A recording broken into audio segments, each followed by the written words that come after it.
What is up, gamers? It's your Average Joe with Average Joe Raids. We are at 72 subscribers right now on the channel. I want to thank you guys so much. It means a lot to me. We have our first video that's about to break 1,000 views. I am overwhelmed with appreciation for you guys. If you haven't subscribed already, please hit the subscribe button. You can change your mind later if you end up not liking the content. I've been away for a while. We've got a lot of projects going on around the house. Got some new landscape. We're redoing the yard. I bought a shed for really cheap from a guy I know and built a base for that and got that out in the back of the yard. So just got a lot of things going on that's been preventing me from creating videos in the evenings.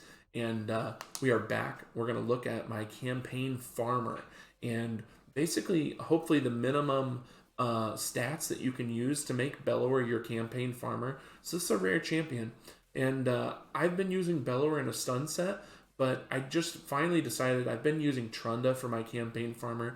Finally decided I want to make a 7, 8, not 6, whatever, second campaign farmer so that I can do these runs faster, have a person dedicated to it. And I thought that Bellower was probably the best champ in my roster to do that with. So we'll take a look at this run. It's a 12-3 brutal run. Everyone knows what they look like. So this is just kind of a formality just to show you guys, like, this is how fast my Bellower is going. And yeah, so AoEs on every attack from Bellower. Occasionally, he might not kill everyone, and then he goes again on a second turn.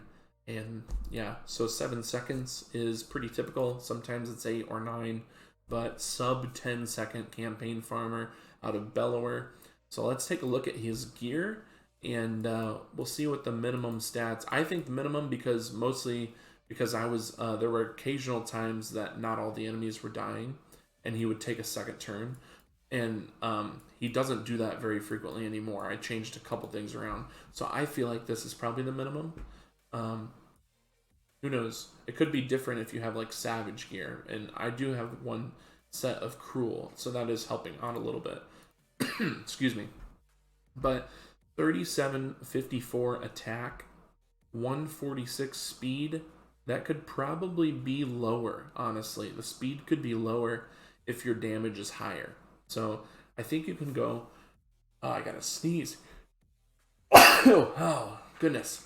I think you can go as low as like 110 speed. Yeah, I'm pretty sure that you can go lower and still be able to outspeed the enemies. But I've got it at 146, 100% crit rate, 190% crit damage. And I think also I've got some more crit damage in the tank because some of these things aren't leveled. Yeah, my necklace is not leveled, so I actually think I have 10% more crit damage, 8% more crit damage I can get out of him. So that's what I think the minimum stats are that you would need on Bellower. I know, if you're pulling voids, he is a rare champion, so the odds of getting him could be pretty good.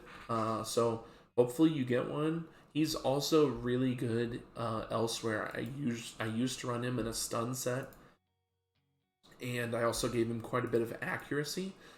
So all of his skills are AoEs, and his A1 is actually a 30% chance of block active skills.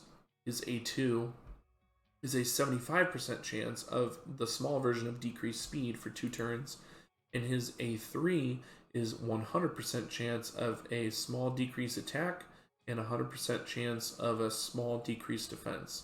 So they are the small versions of these debuffs, but he's a monster. When you've got all of these debuffs out, decreased attack, decreased defense, decreased speed, block active skills.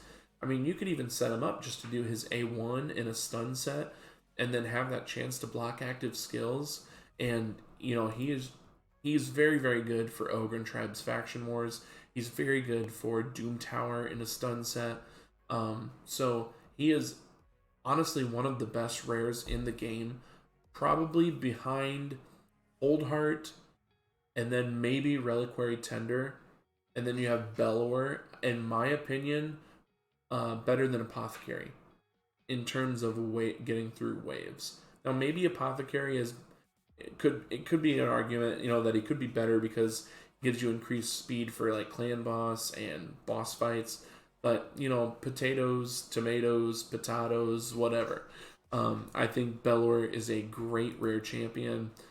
If you get him early on, you should definitely build him, and then you build him knowing that later on, when you're very end game, you could specialize him to be your campaign farmer, like I have. So that's my campaign farming build. I appreciate you guys' views. I appreciate all of the subs and the love that you guys have been giving me.